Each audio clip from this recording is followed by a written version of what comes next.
One of the greatest crises to grip this earth is the crisis of what they call mental health. 1 in 6 people are on antidepressant medication. 1 in 6 people. 1 in 6 young girls between the ages of 11 to 16 are practicing some form of self-harm. 1 in 3 elderly people above the age of 60, at least in this country, are facing a level of loneliness that makes them feel sick. We've all heard the terms depression, anxiety, suicidal thoughts. How on earth did we get to a point where every family, everybody here knows somebody that is struggling mentally, that's feeling sick to their core, and they don't know the way out? The greatest mistake that was made by the psychologists and the people studying the human mind is that in about the 18th century, they decided there was no soul in the human being. The human being is just blood, flesh, and bones. When you remove the soul from the human being, and you do not acknowledge the fact that Allah created the human being with this part, this central essence, what happens? You're feeling sad. Sadness is just hormones in your head. So if you want to treat your sadness, let me give you some tablets. We'll fix the chemicals. Sadness is chemicals. Anger is chemicals. It's all just a bunch of chemicals and hormones. And so the treatment becomes the same. What happens then? You have a whole race of people, tens and thousands of people, hooked on medication, hooked on therapy, never-ending issues, tortured mentally. And they think that the solution is to continue in this system that is rigged. Qayyim al-Jawziyya, a scholar from the 8th century Hijri, in this book, Madarij Al-Salikin, The Stations of the Seekers. This book is about the journey of the soul. And it is about realizing that you and me, we are a soul having a physical experience. We are not bodies. Our bodies don't belong to us. There will come a day when we will be removed from our bodies because we are the soul. That's who I really am. Before this world was created, before this universe came into existence, there was alamul arwah, the world of the souls.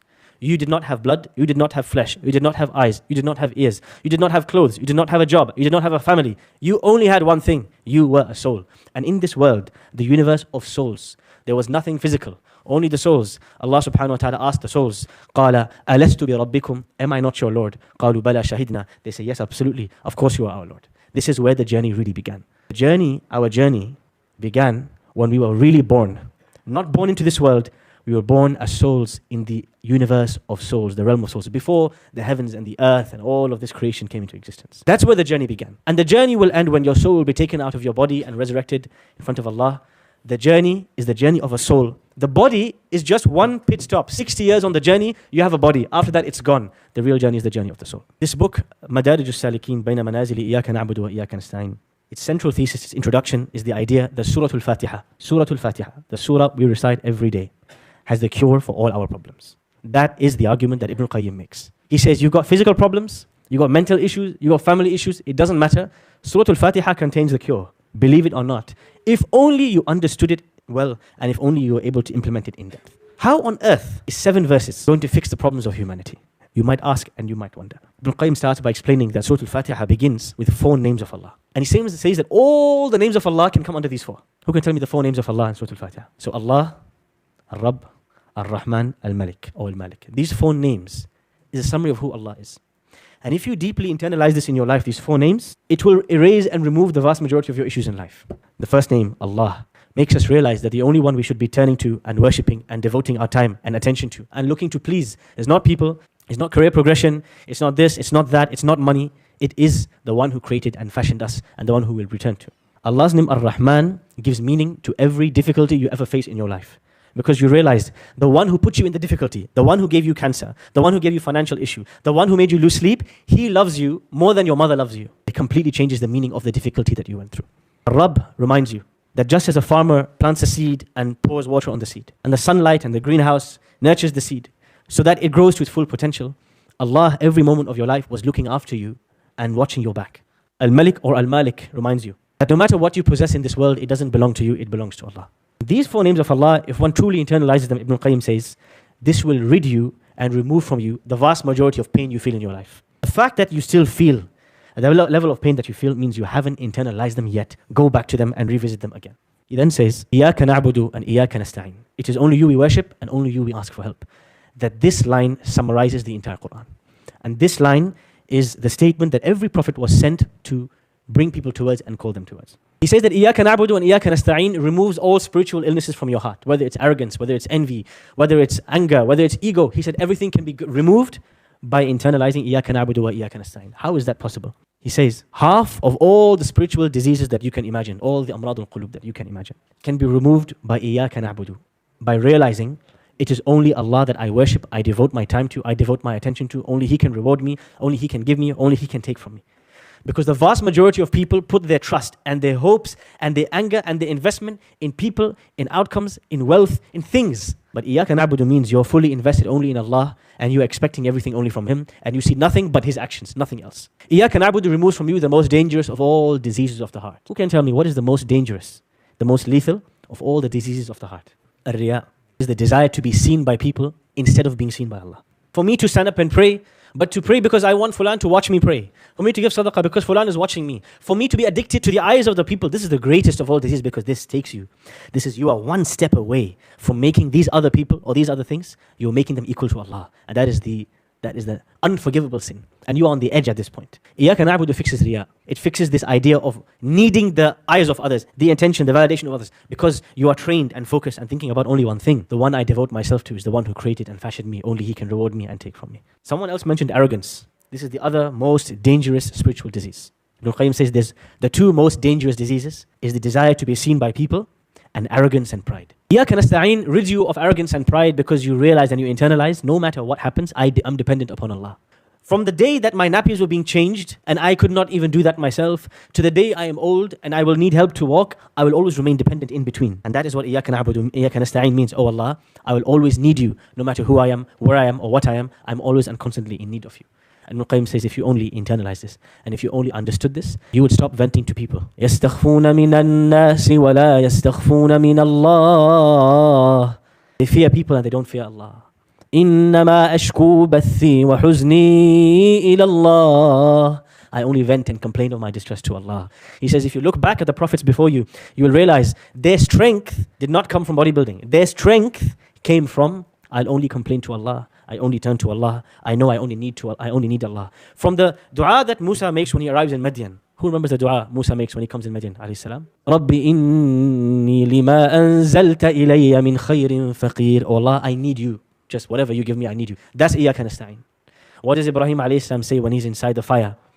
Hasbi Allahu wa ni'mal wakil. That's Iyaka nasta'een. Oh Allah, I need you. I'm stuck. Where will I go? What does Yusuf alayhi salam say in the well? And Yunus alayhi salam say in the whale? لا إله إلا أنت سبحانك إني كنت من الظالمين. لا إله إلا أنت إياك نعبد سبحانك إني كنت من الظالمين إياك نستعين. You'll see the same formula repeated again and again and again. It is the acknowledgement that I have no objective, no interest in nothing, in nobody except Allah, and that I need Him, I depend on Him, I'm helpless without Him. And if you really digested this, your whole life would change. Ibn Qayyim then mentions something interesting. He says the real journey, the real path, is the path of the soul. From the day Allah created the soul and announced, am I not your Lord, until the day the soul will return to Allah. The real journey is the journey of the soul. However, the journey of the soul can feel very lonely because the vast majority of people are not living the life of the soul, they are living the life of the body. The vast majority of people are eating, sleeping, reproducing, akramakumullah, defecating. That's their life, the life of animals. It's a physical life, it's all about the body. There's no acknowledgement, no approach, no attempt to fulfill anything greater, anything deeper than that.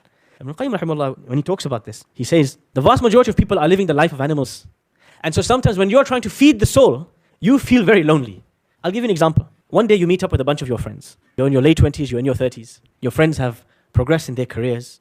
One's talking about buying a house, the other one's talking about cryptocurrency, the third one's talking about the football match they watched last week, the fourth one's talking about the movie that they want to watch on the weekend. Everyone is obsessed with some worldly desire they want to fulfill, or some kind of progression they've been sold is a kind of progression, and you're sat there thinking, I don't have a house, I don't have a car, I haven't progressed materially, I don't have a fancy this or a fancy that, but I just finished Surah Al-Ahqaf last week, and these guys don't know the buzz that gives me. You feel alone, because you're on a different journey. You are on a very different journey, the journey of the soul. And this is why Ibn Qayyim says, when Allah says, اهدنا الصراط المستقيم, oh Allah, guide us to this journey of the soul. Guide us not to be obsessed with the material world and the body, but guide us to the journey of the soul. When you feel lonely, you then say, صراط الذين أنعمت عليهم, the path that all those people you blessed, they're all on. There's loads of people on the same path as me. Even if I don't see them, I'm not alone. And that's why Ibn Qayyim says, one of the therapies of Surah Al-Fatiha is removing your feeling of loneliness by making you realize you may feel lonely on this path of the soul. You may be saying no to your friends, no to your colleagues, no to so many things, and instead prioritizing the Quran, prioritizing the worship of Allah, and you feel so lonely on this path. He says, don't worry, you are not alone. Do you know how many prophets have walked your path? Do you know how many righteous people have walked your path? They too felt alone, but they were with Allah, and so He rid them of their loneliness. The first station on this journey to Allah is what Ibn Qayyim calls the spiritual awakening. The awakening, al-yaqadha. Many of us have experienced this feeling before. Those of us who converted to Islam, your first year post-conversion. And those of us who discovered Islam after being brought up culturally or being distant from Allah and not knowing anything about this religion. There is a moment in which you feel, today I am alive, I just realized why I'm here on this earth. This moment, this exact precise moment, Ibn Qayyim calls al-yaqadha. This is the true awakening. You know what that means? The day you realize why you're here and where you're going, today your life began. Today is the day your life began, not before. Ibn Qayyim says that the vast majority of people on this planet are fast asleep. تَحْسَبُهُمْ أَيْقَاظًا وَهُمْ رُقُودٌ. You think they're awake, but they're fast asleep. The idea is this. The vast majority of people that we live and work and have befriended in our lives, the vast majority of them are living their lives like zombies. The moment they wake up, they check their smartphone. And before they sleep, they're doom scrolling. But despite all that information and all those videos and all those maybe even reminders that they're watching, Quran they're listening to, they feel empty inside. It's people who use distraction as a coping tool. Whenever they feel something, anything, fear, sad, love, loneliness, whatever they feel, they use distraction of some kind. Many of us can relate to some of these feelings. Some of us realize that we are one of those dead people inside. We are spiritually dead. And now the question is, how do you wake up if you are spiritually asleep? Many people, they have this question when my iman is low. I feel like my iman is lacking. Something is off. How do I refresh my iman? You can answer both questions by understanding this point. How do you, somebody who is heedless of Allah, distant from Allah, constantly distracted, overstimulated, empty inside, the salah has nothing, how do you awaken this person? To wake up the heart of a human being, you have to have two things. You have to have two realizations. If you don't have these two realizations, you will forever remain in the darkness of distraction and emptiness and sadness, melancholy, and you will be on drugs and you will be in prison and you will be tortured in this life until two things make you realize you have to wake up. The first is realizing the blessings of Allah subhanahu wa ta'ala. Allah deserves my praise. He deserves my attention. He deserves my worship. What He has given me, I can never count. I put my hand on my chest and I feel my heart beating and the blood pumping through my veins. I could not count the number of blood cells He created in me. How can I ignore Him? كيف تكفرون بالله وكنتم أمواتا فأحياكم.